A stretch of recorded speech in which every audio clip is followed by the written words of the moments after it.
ዳታ ድራማ እንግዲህ እንደተለመደው በጣም የሚገርምና አስተማሪ የሆነ ልብ አንጠልጣይ የሆነ ድራማ ተለቀቀ ማለት ነው። እጅግ በጣም ብዙ ነገር የሚያስተምር ድራማ ነው ይሄ ድራማ ማለት ነው። ኤቢ እንግዲህ ያው እንደተለመደች በዛው ቀጥላለች። ወይዘሮ ዘርፌም እንግዲህ በጣም እየተናደዱበት ነው ማለት ነው። በጣም ልብ አንጠልጣይ የሆነ ብዙ ነገር የሚያስተምር ድራማ ነው ማለት ነው። ይሄ ድራማ በጣም እንግዲህ አንዳንድ ጊዜ በህይወታችን ውስጥ ሰዎች ምንም ሳናደርጋቸው የሚጠምዱኝ ነገሮች አሉና ኤቢ እንግዲህ በዚህ ሰዓት ዳጣን ጥምድ አድርጋ ይዛታለች ማለት ነው። ቤተሰቧ እንግዲህ ምን አይነት ነው? ከየት ነው የወጣሽው? አንቺ ከምን ተፈጥረሽ ነው እንደዚህ የምታደርጊ? በዚህ ጊዜ ተቀርተሽ አንቺ ደህና ሰው ካልሆንሽ ነገ ለባልሽ ለልጆችሽ እንዴት ነው ቤተሰብ ጥሩ ቤተሰብ ልትሆኚ የሚችይ? እየተባለ እንግዲህ እየተቆጣት ነው የሚገኙት ቤተሰቡ ማለት ነው። እሷ እንግዲህ ምንም አልተቻለችም ማለት ነው። ምንም ልታርፍ አልቻለችም። በጣም ኃይለኛ ነው። አንዳንድ ጊዜ እንግዲህ ሳናስበው የምናደርጋቸው ነገር በጣም ነው የሚከብደው ማለት ነው።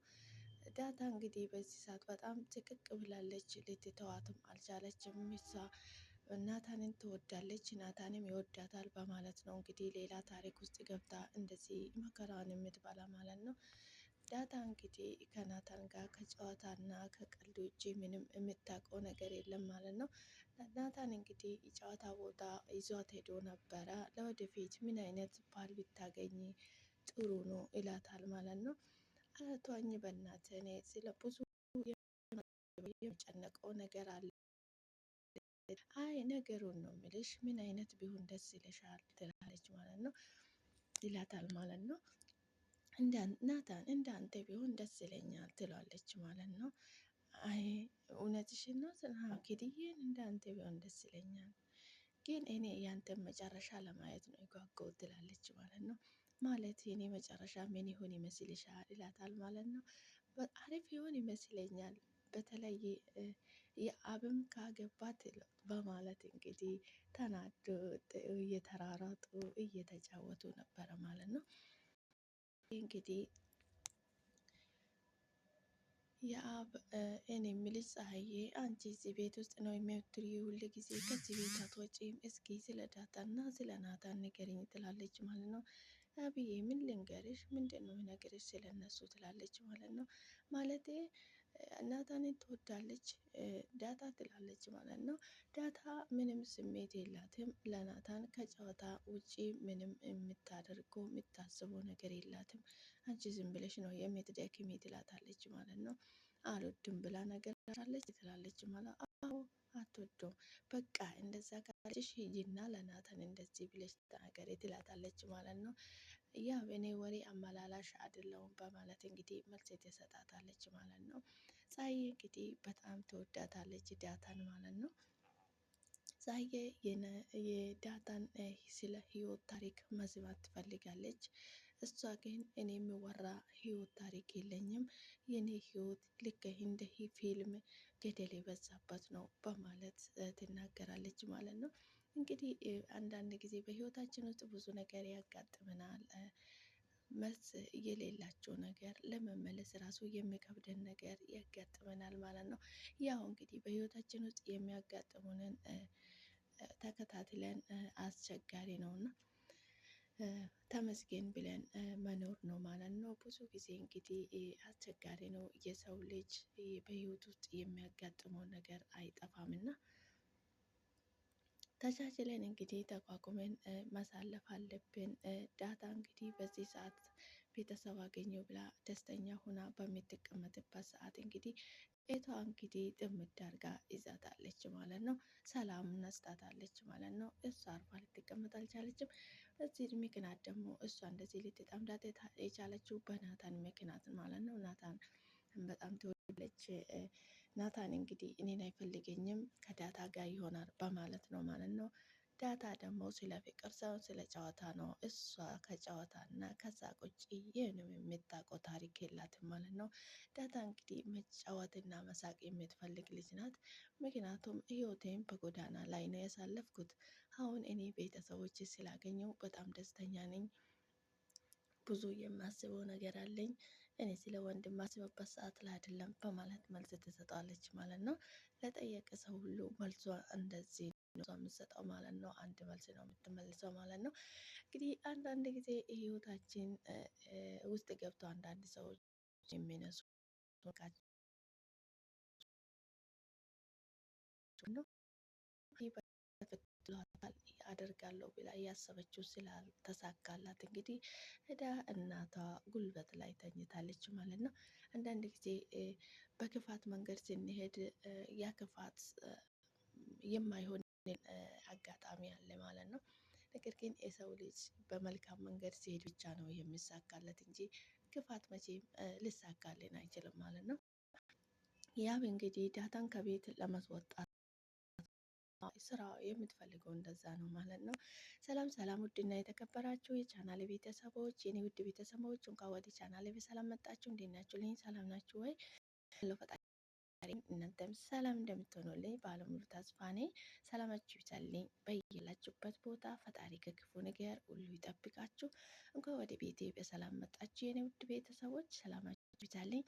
ወደ ቤቴ ስለመጣችሁ ደስ ብሎኛል። ሼር ላይ ሰብስክራይብ በማድረግ በረታቱኝ።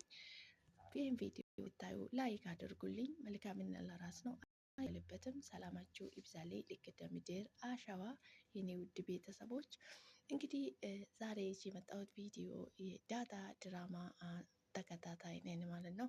እንግዲህ በጣም የሚገርም ድራማ ነው ማለት ነው። አቶ ደረጀ እንግዲህ ናታን ክፍል ሄዶ እያወራ ነበረ ማለት ነው። ናታንን ፀሐዬ እንግዲህ ከቤት ወጥታ የራሷን ትዳር ታስቦ ነበረና እሱን ጥያቄ ቀርቦላታል ማለት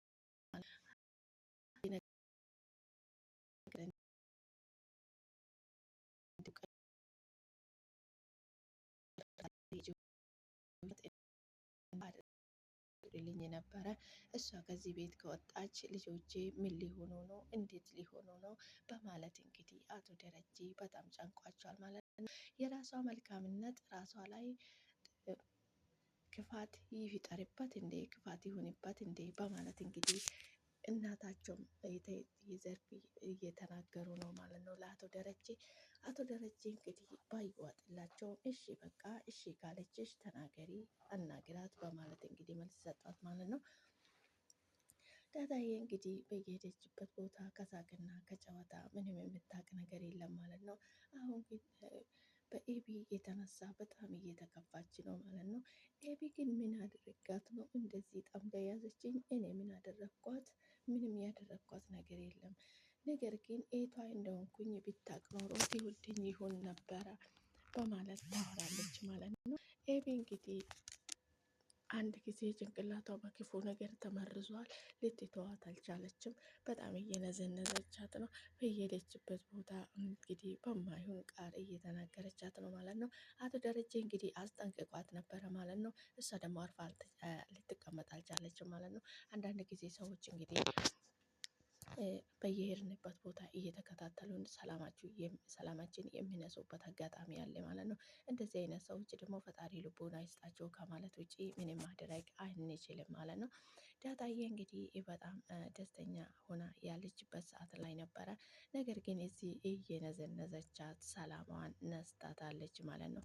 እንግዲህ ምንም ማድረግ አይቻልም። አንዳንድ ጊዜ እዚህ ናት ማለት ነው። እኛ ባሰብነው መንገድ ሳይሆን ራሷ በፈለገች መንገድ ነው ህይወት የምትመራን ማለት ነው።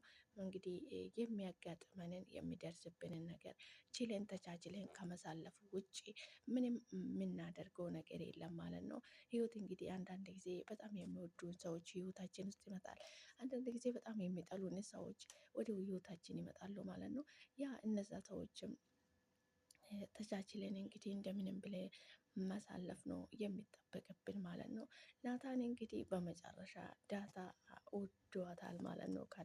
ከዳጣ ፍቅር ይዟታል። አስተያየቱ ራሱ በጣም ከባድ ነው ማለት ነው። ዳታ የታለች ብሎ ይጠይቋታል ማለት ነው። አቶ ደረጀ ሂድና ቀጥ ብለ ወደ ናታን ክፍል ሂድና ምን እያደረጉ እንደሆነ ታያለች ይላል ማለት ነው።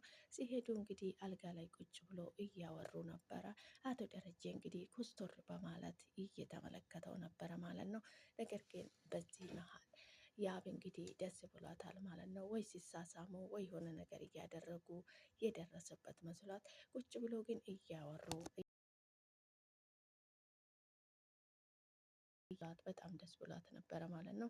እንግዲህ ይሄ ዳታ ድራማ ይህንን ይመስል ነበረ ዛሬ ይዤ የመጣሁት ቪዲዮ ማለት ነው። የኔ ውድ ቤተሰቦች ከወደ ቤቴ በሰላም መጣችሁ። በድጋሜ ይህን ቪዲዮ ስታዩ ሼር፣ ላይክ፣ ሰብስክራይብ አድርጉልኝ፣ አበረታቱኝ። መልካምና ለራስ ነው።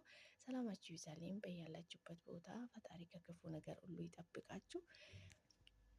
በቀጣይ በአዲስ ቪዲዮ በአዲስ ነገር እስክንገናኝ ድረስ ቻው ቆዩልኝ። ሰላማችሁ ይዛልኝ በያላችሁበት ቦታ ፈጣሪ ከክፉ ነገር ሁሉ ይጠብቃችሁ።